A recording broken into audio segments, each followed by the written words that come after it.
আসসালামু আলাইকুম সবাইকে। এইচএসসি ২৬ ব্যাচ ভিডিওটা তোমাদের জন্যই। সেটা হচ্ছে আমাদের সামনেই জাস্ট হয়তোবা ১ সপ্তাহ ১০ দিন, কারো কারো ১৫ দিন বেলায় আমাদের টেস্ট পরীক্ষা শুরু হবে। তো টেস্ট পরীক্ষা আমি একটা খুব মারাত্মক স্ট্র্যাটেজি ফলো করছিলাম, যার কারণে দেখা গেছে আমার হাফ ইয়ারলিতে খুবই মানে ফেল করতে করতে পাস, ফাইনালেও প্রায় সেম, বাট টেস্ট পরীক্ষায় আমি আসলে থার্ড হয়েছিলাম আমার কলেজ থেকে। তো এই যে যেই কিন্তু আমার বললাম স্টিল নাও সিলেবাস একটু গ্যাপ ছিল। তো যাদের সিলেবাস গ্যাপ আছে বা যারা এখনো সাহস পাচ্ছ না, তারা কিভাবে চাইলে একটা টেস্ট পরীক্ষায় ভালো মার্ক, একটা স্যাটিসফাইড মার্ক নিয়ে আসতে পারো এবং মোটামুটি একটা কামব্যাক দিতে পারো এইচএসসির আগে, আজকে সেই স্ট্র্যাটেজি নিয়েই কথা বলবো, ইনক্লুডিং তোমার প্রত্যেকটা subject, Bangla, English, ICT, physics, chemistry, math সহ। সো চলো শুরু করি। ফার্স্ট অফ অল, টেস্ট পরীক্ষায় ভালো করার একটা মাস্টার প্ল্যান তোমার মাথার মধ্যে থাকতে হবে। এইটা মাথার মধ্যে 80% আর খাতার মধ্যে 20% রাখতে হবে। খাতাটা যেন তোমাকে প্রতিদিন দেখে তোমাকে যেন রিমাইন্ড করে যে না, you have to do something. আর মাথার মধ্যে তোমার প্ল্যানটা যেন একদম ক্রিস্টাল ক্লিয়ার থাকে। তো প্ল্যানটা আসলে কি? প্ল্যান হচ্ছে ফার্স্টে তিনটা আমি লিখছি টপ 3 অবজেক্টিভ, মানে কি আমাদের তিনটা ধাপে আগাইতে হবে। একটু তুমি আমার ভিডিওটা অবশ্যই দেখার পরে খাতা একটা খসড়া প্ল্যান করবা এবং সেটাকে তুমি নিজের মতো করে চূড়ান্ত করবা। দেখো, ফার্স্টে আমি তোমাকে একটা জিনিস বলে রাখছি, সেটা হচ্ছে টেস্টটা হইতেছে আমাদের মেইন ফোকাস। এখন শেষ মুহূর্তে এসে তোমার এইচএসসি পরীক্ষা আছে, ভুলে যাও।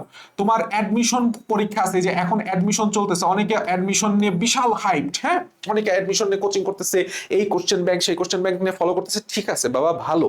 বাট এখন তুমি একদম ভুলে যাও যে তোমার এইচএসসি আছে, তোমার অ্যাডমিশন আছে। তুমি জাস্ট মাথায় রাখো তোমার সামনে একটাই পরীক্ষা, সেটা হচ্ছে টেস্ট। এখন টেস্টে এক এক কলেজের এক এক রুটিন হয়। যেরকম আমাদের কলেজ ছিল, আমার কলেজ ছিল হচ্ছে সরকারি রাজেন্দ্র কলেজ, ফরিদপুর। তো এক্ষেত্রে যেহেতু সরকারি কলেজ, ওরা ফার্স্ট পেপার সেকেন্ড পেপার মিলায় ঝুলায় মোটামুটি একটা রুটিন করে, এবং আমিও বললাম ফুল সিলেবাস, এবং তোমরাই এই প্রায় 5 বছর পরে তোমরাই ফুল সিলেবাস যারা আসলে টেস্ট পরীক্ষা অ্যাপ্লাই করতেছো। তো আমাদের বেশ বড় একটা সিলেবাস ছিল, এবং সাথে সাথে টেস্ট পরীক্ষার রুটিনটা বেশ বড় ছিল, প্রায় লম্বা 1 মাস ধরে প্রায়। তো এই যে টেস্ট পরীক্ষার রুটিন, একটা হচ্ছে তোমার টেস্ট পরীক্ষার রুটিন, খেয়াল করো, টেস্ট এক্সাম রুটিন। আর একটা হইতেছে তোমার নিজের পড়ার রুটিন। বুঝতে পারছো? রুটিন, এই রুটিনের দুইটার মধ্যে একটা সামঞ্জস্য থাকতে হবে। সামঞ্জস্য থাকতে হবে কি? সামঞ্জস্যটা খুবই ইজি।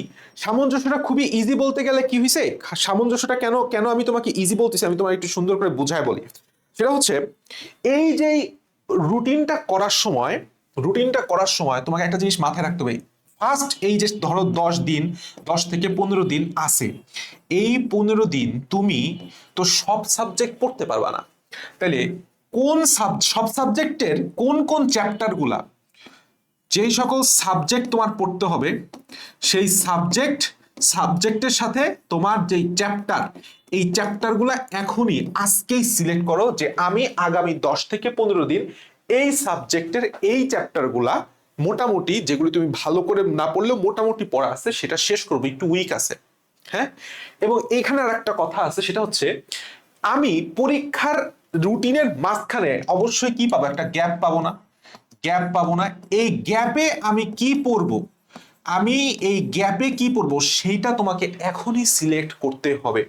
সেটা তোমাকে এখনই সিলেক্ট করতে হবে, যেইটার জন্য আমাদের 1 নাম্বার ধাপ, 2 নাম্বার ধাপ, 3 নাম্বার ধাপে আসতে হবে মাস্টার প্ল্যান রেডি করা, সাবজেক্ট ভিত্তিক। চলো আমরা সেই জিনিসটা দেখাই।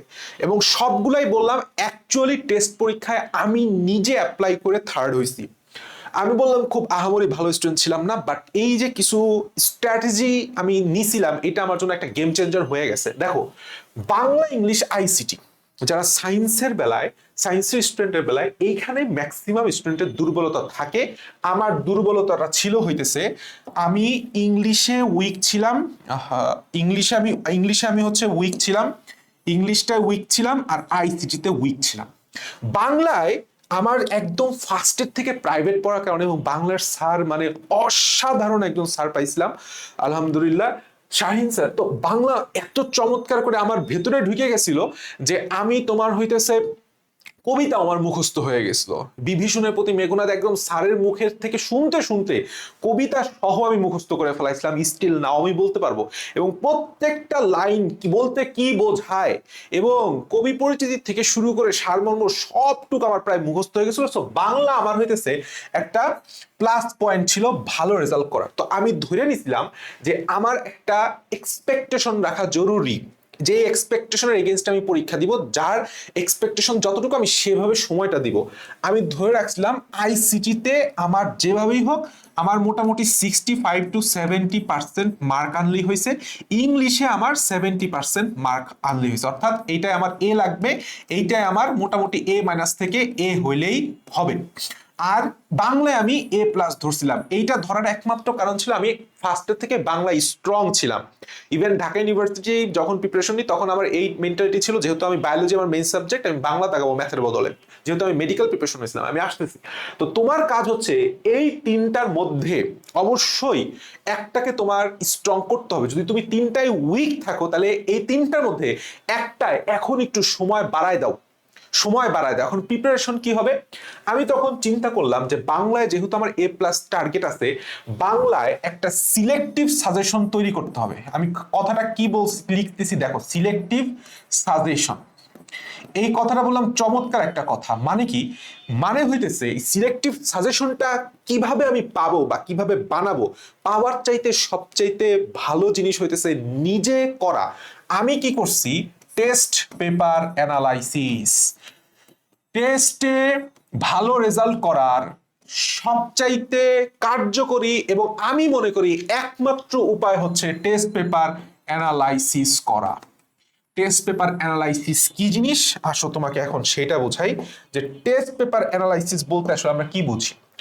আমি কি করছি যে আগে আমি বাংলায় দেখলাম যে আমাকে অবশ্যই উপন্যাস থেকে প্রশ্ন আসে, আমাদের টেস্টে উপন্যাস এই টপিকটা ছিল, সাথে আমার কোন গদ্যগুলো আছে, সাথে আমার কোন পদ্যগুলো আছে। আমি এখন মাইনাস করা শুরু করলাম, আমি দেখলাম আমাকে উপন্যাস দাগাইতেই হবে। মেবি আমার গদ্য ছিল মেবি হচ্ছে 4টা, মেবি 4টা বা 5টা গদ্য ছিল। আমি দেখলাম 3টা গদ্য আমি সিলেক্ট করব, 3টা গদ্য আমি সিলেক্ট করব, 3টা পদ্য আমি সিলেক্ট করব, সাথে হচ্ছে উপন্যাস।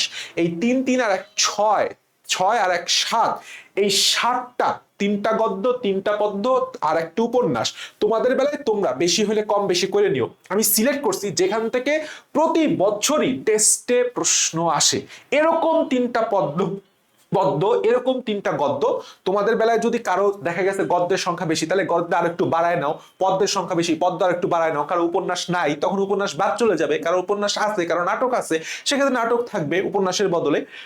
আমি দেখলাম যে গদ্য পদ্য কোন 3টা গদ্য এবং পদ্য থেকে টেস্ট পেপারে প্রতি বছর কলেজে প্রশ্ন আসে, আমি সেই 3টা গদ্য পদ্য সিলেক্ট করছি। সিলেক্ট করার পরে আমি এই 3টা গদ্য এবং 3টা পদ্য থেকে 5টা করে সিকিউ দাগায় রাখছি টেস্ট পেপারে, সিকিউ দাগায় রাখছি সিকিউ। তাহলে কয়টা হলো, এখানে 5টা হলো, এখানে 5টা হলো, এবং উপন্যাস থেকে আমি 10টা সিকিউ আমি বললাম আগেই অ্যানালাইসিস করে দাগায় রাখছি, যে আমি যদি এই 10টা সিকিউ পড়ি আবার টোটাল উপন্যাস থেকে মোটামুটি যেই প্রশ্নই দেখ না কেন আমি পারবো, ইনক্লুডিং গদ্য এবং পদ্যের বেলায়। ঠিক আছে, 5টা সিকিউ, কারো সংখ্যা বাড়তে পারে, আমি একটু কমাই নিছিলাম, কারণ কি আমি বললাম মোটামুটি আমি স্ট্রং আছি বাংলায়, এই জন্য আমি একটু কমাই রাখছি, যাদের একটু উইক আছে সেটা বাড়ায় রাখো।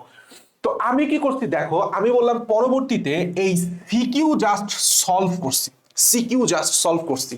এবং টেস্ট পেপারের মজার বিষয় হচ্ছে টেস্ট পেপারের শেষে বললাম আমাদের ক এবং খ সাজেশন থাকে, আমি জাস্ট যাবতীয় যত গদ্য, যত পদ্য এবং উপন্যাসের সকল ক এবং খ সলভ করে গেছিলাম। এবং বাংলার আরেকটা মজার বিষয় হচ্ছে তুমি যদি টেস্ট পেপার থেকে এমসিকিউ সবগুলা সলভ করে যেতে পারো, তুমি এমসিকিউ 100-এ 100 কমন পাবা, অর্থাৎ 30টা প্রশ্ন কমন পাবা।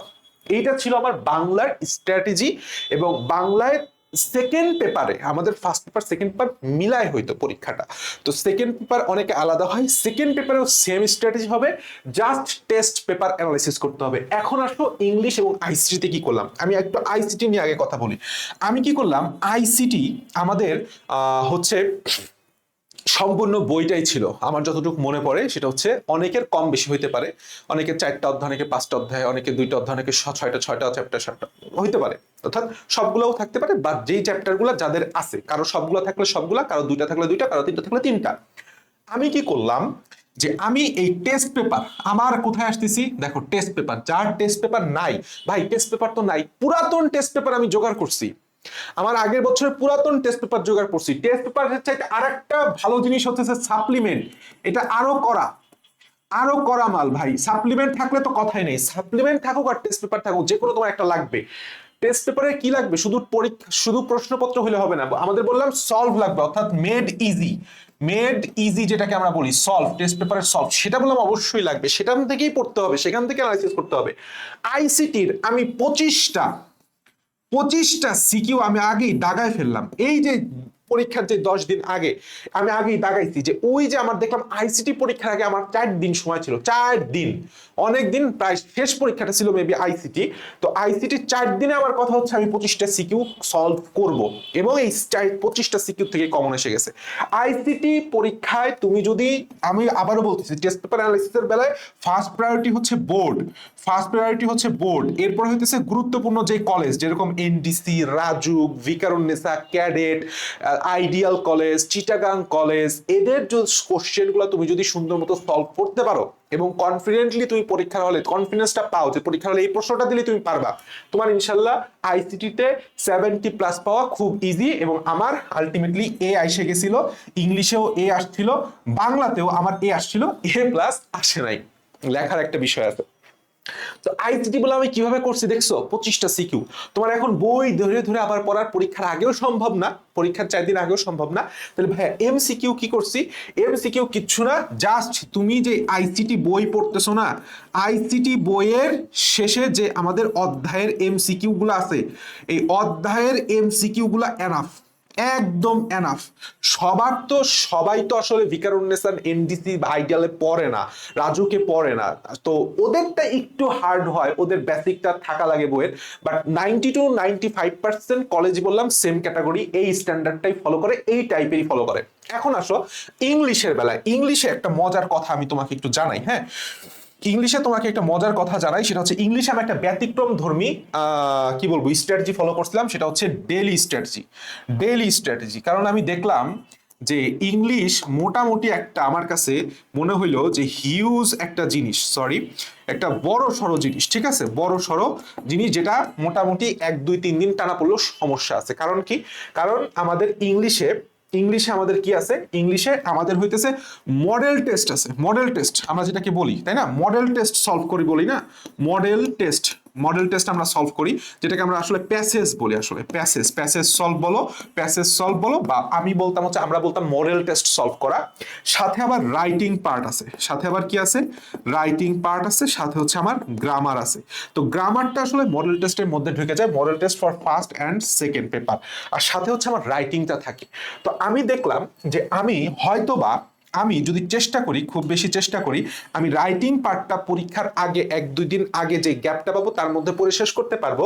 কিন্তু আমি যদি রেগুলার মডেল টেস্ট না দেই, নিজে প্র্যাকটিস না করি, সিন আনসিন প্র্যাকটিস না করি, গ্রামারগুলা প্র্যাকটিস না করি, আমি শেষে এসে পারবো না, এবং এখানে সাজেশনের উপর ভিত্তি করে বলা যায় না। তো আমি কি করছি, ডেইলি এই যে পরীক্ষার প্রায় 2 সপ্তাহ আগে, 2 উইক আগে থেকে প্রতিদিন একটা করে মডেল টেস্ট দেওয়া শুরু করছি, নিজের কাছে মডেল টেস্ট সলভ করা শুরু করছি, বোথ ফার্স্ট পেপার এবং সেকেন্ড পেপার। তো আমার ভিডিওটা যারা এইচএসসি 26 ব্যাচ বলো বা 27 ব্যাচ যেই দেখতেছো না কেন, এখন থেকেই ফার্স্ট পেপার এবং সেকেন্ড পেপারের মডেল টেস্ট শুরু করো, যার যেই বই আছে, যার লেকচার বই থাকে, আমি নবদূত থেকে সলভ করতাম, যার নবদূত ভালো লাগে, যার পাঞ্জাবি ভালো লাগে, যে কোনো কিছু তুমি সলভ করতে পারো। আমার টেস্ট পেপার বেলায় আমি লেকচার টেস্ট পেপার সলভ করছি, কারণ নবদূত ভালো লাগে, তুমি বাজারে যায় দেখবা যে আসলে কোন বই, কোন টেস্ট পেপারটা তোমার ভালো আছে, কারণ পাঞ্জাবি ভালো লাগে, যার যেটা ভালো লাগে তুমি সেটা সলভ করবা। আচ্ছা, তার মানে আমরা বললাম ইংলিশ এবং ইংলিশ বাংলা আইসিটি একটা কমপ্লিট গাইডলাইন পেয়ে গেছি। এখন এরপরে আসো, দেখো আমি আসলে শুরু থেকেই মেডিকেল অ্যাসপিরেন্ট ছিলাম, মানে কি, মানে বুয়েটও ছিলাম, মেডিকেলও ছিলাম, মানে দুইটাই লাগবে, সব দিক লাগবে, এরকম একটা বিষয়। তো বায়োলজি আমার খুব ভালো করে পড়া হয়েছিল, এবং বায়োলজির উপর আমি খুব স্ট্রাগল করছি, আমি খুব কাজ করছি, খুব ফোকাস, মানে অনেক বেশি অ্যানালাইসিস করার কারণে কি হয়েছে, আমি দেখলাম আমার হইতেছে, কিন্তু আমার একটা সমস্যা ছিল, বায়োলজিতে 24টা চ্যাপ্টার ছিল টোটাল, 12 24 তোমরা জানো। আমাদের মেবি ইয়ার ফাইনালে 7টা চ্যাপ্টার ছিল, যার মধ্যে 5টা চ্যাপ্টার আমার ভালো করে পড়া ছিল, বাকি 2টা চ্যাপ্টার, টোটাল 7টা চ্যাপ্টার ছিল মেবি, 2টা চ্যাপ্টার আমার ভালো করে পড়া ছিল না। তো আমি টার্গেট নিছি যে আমি এই 5টা চ্যাপ্টার থেকে হইতেছে সিকিউ সলভ করব। সিকিউ আসলে 5টার থেকে আসলে দিব, যদি না আসে আমি দিব না ভাই, রিস্ক আমি নিছিলাম। আর 2টা চ্যাপ্টার থেকে আমি জাস্ট এমসিকিউ পড়বো। এমসিকিউ কি পড়বো? জাস্ট বোর্ড আর হইতেছে টেস্ট পেপার সলভ। এখন যখন আমি 5টা চ্যাপ্টারে আমি সিলেক্ট করছি যে আমি এই 5টা চ্যাপ্টার থেকে বায়োলজিতে সিকিউ দিব, তখন আমার কি করতে হবে? Same test paper analysis. তো আমি টেস্ট পেপার অ্যানালাইসিস করার সময় কি করতাম, ধরো এইখানে একটা আমি টেস্ট পেপার নিতাম, ঠিক আছে, এটা ধরো টেস্ট পেপার, আর এইখানে একটা সাদা পেজ নিতাম, এখানে একটা একদম ব্ল্যাঙ্ক পেজ নিতাম। তো টেস্ট পেপারে একটা অধ্যায় নিতাম, অধ্যায়ের নাম লিখতাম, ধরো সে টু সে আমি বলতেছি অধ্যায়টার নাম হচ্ছে চলন। তো চলন থেকে আমি টেস্ট পেপারে জাস্ট গ ঘ উদ্দীপক পড়তাম আর গ ঘ সলভ দেখতাম, উদ্দীপক পড়তাম, গ ঘ সলভ দেখতাম। আমি দেখতাম যে সেখানে কি কি টপিকের প্রশ্ন আছে, আমি দাগ দিয়ে সেই টপিকের নাম লিখতাম। যেরকম প্রথমে আমি দেখতাম সেটা হচ্ছে আমাদের যেই ওটা কি বলে, ফার্স্টের দিকে যে একদম প্রচুর পরিমাণে ইম্পর্টেন্ট, প্রায় 80% প্রশ্ন আসছে, সেটা হচ্ছে নিরেট অস্থির গঠন। তো আমি তখন লিখতাম নিরেট অস্থির গঠন। তারপরে হচ্ছে আমাদের তরুণাস্থির প্রকারভেদ। তারপরে আমাদের হচ্ছে আমাদের মাসেল যেগুলি আছে অর্থাৎ পেশির প্রকারভেদ। এরপর হচ্ছে পিভটের শ্রেণীবিভাগ। আর খুব অল্প পরিমাণ কোশ্চেন আসছে, সেটা হচ্ছে আমাদের হাড় ভাঙা থেকে। এই হচ্ছে আমার কিসের সিকিউ টপিক। এই টপিকটা আমি পরবর্তীতে মেইন বুক থেকে পড়ে ফেলতাম, এই টপিকটা আমি পরবর্তীতে জাস্ট মেইন বুক থেকে পড়ে ফেলতাম, ঠিক আছে না? তো মেইন বুকের পাশে আমার সুন্দর করে লেখা ছিল এই টপিকটা সিকিউ, এটা হচ্ছে ক, এটা এমসিকিউ। কারণ কি, আমার বায়োলজি বই আগের থেকেই দাগানো ছিল। আমি খুব সুন্দর করে যখন প্রথম চ্যাপ্টারগুলো পড়তাম, শুরু থেকে আমি টেস্ট পেপার অ্যানালাইসিস করছি, আমি মেডিকেল কোশ্চেন ব্যাংক অ্যানালাইসিস করছি, আমি টেস্ট পেপারে এমসিকিউ অ্যানালাইসিস করছি। সো আমার এরকম গোল দেওয়া লেখা ছিল যে ধরো এখান থেকে একটা লাইন থেকে প্রশ্ন আসছে, এই পাশে লেখা ছিল মেডিকেল 21, মেডিকেল 21 বলতেছি, মেডিকেল 18, আমাদের সময় তো 20, এরকম করে লেখা ছিল, এখানে গোল দিতাম, এখানে লিখতাম। সো আমার বায়োলজির সিকিউ সাজেশনটা আমি এভাবে বানাইছিলাম। আর এমসিকিউ এর জন্য আমার যেহেতু দাগানো বই ছিল এবং আমার শুরু থেকে পড়া ভালো ছিল, আমি জাস্ট দাগানো লাইনগুলো পড়ছি, বারবার দাগানো লাইনগুলো পড়ছি, আর অবশ্যই টেস্ট পেপার সলভ করছি। সো আমার এই বায়োলজি এমসিকিউ দেখা গেছে 25 22 23টা অনায়াসে হইতো। কারণ কি, এটা আমার একটা স্ট্রং পয়েন্ট। তো বায়োলজি যার স্ট্রং পয়েন্ট না, তারা কি করবা, এইভাবে সিকিউ অ্যানালাইসিস করবা আর দাগানো লাইন পড়ো, দাগানো লাইনের বাইরে কখনোই কোনো বোর্ডে প্রশ্ন দিবে না। আচ্ছা, এরপর চলে আসি, সেটা হচ্ছে কেমিস্ট্রি আমার একটা মিডিয়াম উইক আবার মিডিয়াম স্ট্রং জোন ছিল। কারণ কি, কেমিস্ট্রি মানে আমি জানি না বাংলাদেশের এই আমাদের দেশের টিচাররা কেন যেন কেমিস্ট্রিকে খুব কঠিন করে ফেলাইছে এবং একটা লেন্দি প্রসেস বানাই দিচ্ছে, 10টা চ্যাপ্টার এত সময় লাগে না। তো কেমিস্ট্রির বেলায় কি হয়েছে, আমি যখন আসলে একটা ধাক্কা খাইছিলাম এই টেস্টে আইসে, কারণ আমাদের জৈব রসায়ন ছিল। ধরো আমি একটা জিনিস জৈব রসায়নতে বুঝাই, তো আমি জৈব রসায়ন মানে সব পড়ছি, নামকরণ ধরো প্রায় 1 মাস ধরে নামকরণ, বিক্রিয়া টিক্রিয়া সব পড়ছি, কিন্তু অ্যানালাইসিস করি নাই। তো আবার তুমি যদি চিন্তা করো, ধরো আমার পরিমাণগত রসায়ন, তো পরিমাণগত রসায়নে বললাম স্পেসিফিকলি প্রশ্ন আসে, জৈব রসায়নে একটু ভাস্ট কিন্তু স্পেসিফিকলি প্রশ্ন আসে। আমি তখন যে শুরু করলাম সেটা হচ্ছে আমাদের টেস্ট পেপার অ্যানালাইসিস করা শুরু করলাম। তখন আমার অনেক দেরি হয়ে গেছিল, আমার স্টিল মনে আছে আমি রাত জায়গায় টেস্ট পেপার অ্যানালাইসিস করতাম। তখন আমি দেখতাম যে আরে আমার তো প্রশ্ন আসছে সবসময়, দেখা গেছে SN1 ভার্সেস SN2, তারপরে হচ্ছে আমাদের অপসারণ বিক্রিয়া থেকে, তারপরে আমার প্রশ্ন আসছে হচ্ছে আমাদের যেই বেনজিন থেকে, বেনজিন তৈরি, বেনজিনের ইলেকট্রোফিলিক প্রতিস্থাপন, নিউক্লিওফিলিক প্রতিস্থাপন, বেনজিনের যেই সামগ্রিক বিক্রিয়াগুলো আছে, বিশেষ কিছু নামধারী বিক্রিয়াগুলো আছে, এই জিনিসগুলা আমি বিশেষ নামধারী বিক্রিয়া তখন আসলে সুন্দর মতো করে নোট করা শুরু করলাম। এবং আমার জৈব রসায়নে একটা নোট ছিল, একদম অ্যানালাইসিসকৃত নোট। আমি তারপরে দেখলাম কিরে, আমার তো টেস্ট পেপারে আসলে সব লাগতেছে না।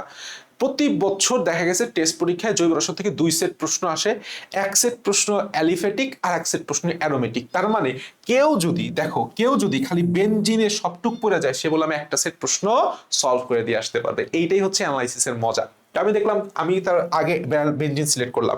তো এইভাবে আমার আসলে একটু দেরিতে হয়ে গেছিল। তো তোমরা যারা এই জিনিসটা করো নাই, টেস্ট পেপার অ্যানালাইসিস করলে chemistry is equal to just পানি হয়ে যাবে, যে এখান থেকে কোন টাইপের ম্যাথ এই অধ্যায় থেকে দিচ্ছে। আবার ম্যাথের মধ্যে একটা কথা আছে, দেখবা যে সহজ ম্যাথ কখন কখনো একটু পেঁচায় দেয়। তো আমি এভাবে লিখতাম, সেটা হচ্ছে পেঁচিয়ে ম্যাথ, পেঁচিয়ে ম্যাথ কিভাবে করতে হয় সেই জিনিসটা নোট করতাম, পেঁচিয়ে ম্যাথ।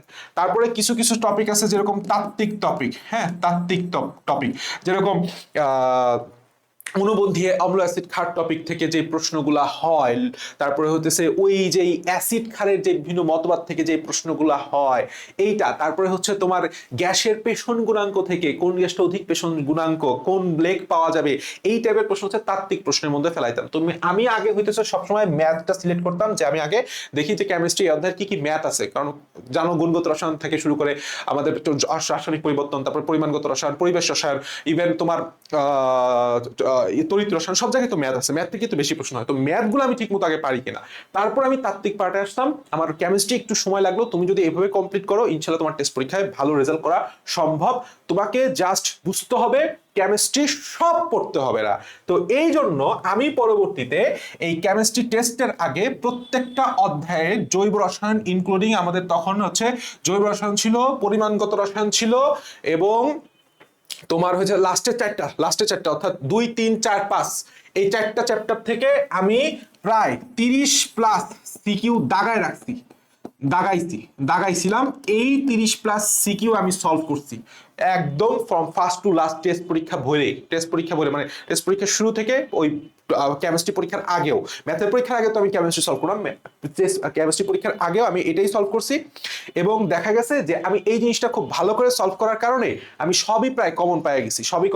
যদিও আমার কেমিস্ট্রি A+ আসছিল না, এ আসছিল। আমার টার্গেট ছিল বায়োলজি, ফিজিক্স, কেমিস্ট্রি এই তিনটায় হচ্ছে A+ আনা, ম্যাথে আমি একটু দুর্বল ছিলাম, এ আনা, বাংলায় আমার A+ আনা, ইংলিশে আমার এ আনা, আইসিটিতে আমার A- আনা। এটা হচ্ছে আমার টার্গেট ছিল। তো এরকম একটা টার্গেট যেন তোমাদের প্রত্যেকের থাকে। আচ্ছা আমরা চলে আসি, সেটা হচ্ছে ফিজিক্সের বেলায় একদমই মেইন জিনিস হইতেছে ফার্স্টে তোমার যাবতীয় অধ্যায় সিলেক্ট করতে হবে। কি করতে হবে? চ্যাপ্টার সিলেক্ট করতে হবে, যে তুমি কোন চ্যাপ্টারগুলায় বেশি শক্তিশালী, কোন চ্যাপ্টারগুলা তুমি ভালোভাবে আয়ত্ত করতে পারছো। এরকম মিনিমাম 4টা থেকে 5টা চ্যাপ্টার তুমি সিলেক্ট করো, যে চ্যাপ্টারটা খুব ভালো পারছো সেখান থেকে তুমি টেস্ট পরীক্ষায় সিকিউ অ্যান্সার করবা। এরপরে সেই চ্যাপ্টারের সূত্রগুলা পরিচয় সহ এবং অ্যাপ্লিকেশন সহ, এবং কি অ্যাপ্লাই করতে হবে কিভাবে, অ্যাপ্লিকেশন সহ পড়ে ফেলো। একবারে 4-5টা সূত্র পড়ে ফেলছো। এরপরে তুমি কি করো, সেই সূত্রের উপর সেই সূত্রগুলা মুখস্থ করার পরে চ্যাপ্টার খুলবা আর টেস্ট পেপার সলভ করবা। লাস্টে যায় টেস্ট পেপার শেষে ক এবং খ সাজেশন করে ফেলবা। ইনশাল্লাহ তোমার ফিজিক্সে A+ কেউ আটকাইতে পারবে না। এমসিকিউ এর জন্য কি করব? কিচ্ছু না, তুমি জাস্ট টেস্ট পেপারের এমসিকিউ গুলা সলভ করবা। এমসিকিউ গুলা সলভ করে মিনিমাম 18 থেকে 20টা হুবহু কমন পাবা, আর বাকি তো পরীক্ষার হলে আছেই। ঠিক আছে, এখন আসো আমার সবচেয়ে ভয়ের যে জায়গাটা ছিল, সেটা হচ্ছে ম্যাথ। তো ম্যাথে আমি একটা ট্রিক্স খাটাইছিলাম। কি ট্রিক্স জানো? সেটা হচ্ছে ম্যাথে আমি শুরু থেকেই উদ্ভাসের ইঞ্জিনিয়ারিং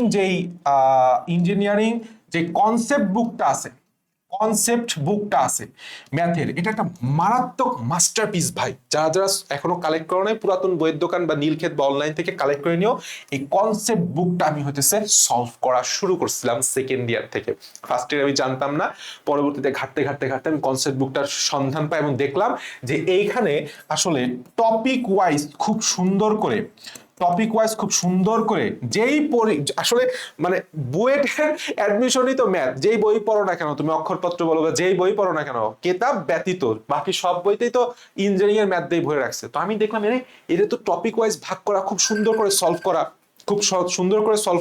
তো আমি যদি এইটা সুন্দর করে সলভ করতে পারি, আমার ম্যাথ নিয়ে আর কোনো সমস্যা হবে না। তো আমি ওই টেস্ট পরীক্ষার মধ্যেও ইম্পর্টেন্ট টপিকগুলার ম্যাথ সলভ করে গেছিলাম। দ্যাটস ওয়াই মোটামুটি আমার ম্যাথের সিকিউটা ভালো আসছিল। কিন্তু যেই জিনিসটা সমস্যা হয় সেটা হচ্ছে এমসিকিউ। এমসিকিউতে টাইম ম্যানেজমেন্টটা খুব জরুরি। সো টাইম ম্যানেজমেন্টটা জরুরির জন্য তোমার কি করতে হবে? আর কিচ্ছু না ভাই, তুমি যত পারো যত পারো যত পারো তত এমসিকিউ নিজে নিজে হাতে হাতে সলভ করো। বুঝতে পারছো? এই আমি যাবতীয় যতটুকু গাইডলাইন দিলাম, এটা যদি তুমি ফলো করো, ইনশাল্লাহ ইনশাল্লাহ টেস্ট পরীক্ষায় ভালো একটা মার্ক জিপিএ তুমি তুলতে পারবা। Best of luck.